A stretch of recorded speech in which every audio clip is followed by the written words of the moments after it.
This is a story about the love of a river, the Tuolumne in Northern California. The Tuolumne is special because it is one of the last wild and scenic river areas remaining in America. Marty McDonnell is 33 years old. He's been rafting the Tuolumne since he was 15, and now has his own rafting company. See, the experience that people have on this is more than just a amusement park ride. It's an interlude with nature, and people have an experience here that is really quite valuable in many ways that is not so definable in dollars. I certainly look at my experience here as worth much more than the money I make. You think it'd be a sad thing if this river was dammed up any more than it already is? It'd be like seeing the country's art museums, buried in the ground. Shooting a rapid will slip you into the present like no other experience will. I mean, you're not worrying about your income tax, you're not worrying about your paycheck. People meditate for years to try and get into that state. A river will put you there in a second.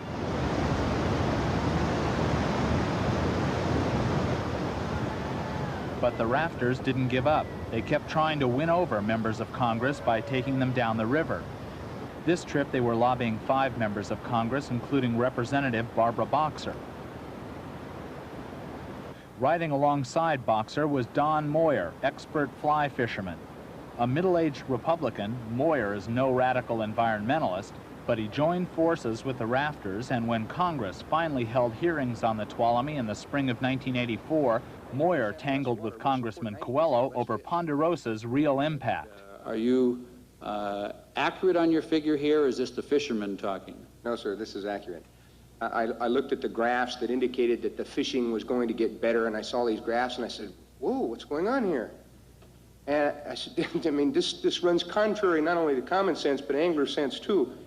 And what I found out was that they weren't talking about fishing improving. They were talking about fishability improving, which is a little bit of a semantic game there. And what is a semantic game? Well, fishability is different than fishing. Fishability means, for example, if the water's chest deep and I can't get way out there in the middle of the river to fish it, it's not very fishable. And so when you drop 90% of the water out of the river, you can get out there and fish it, even though there may not be any fish there. So the fishability may be better, but the fishing isn't worth a hang. And that's the problem here.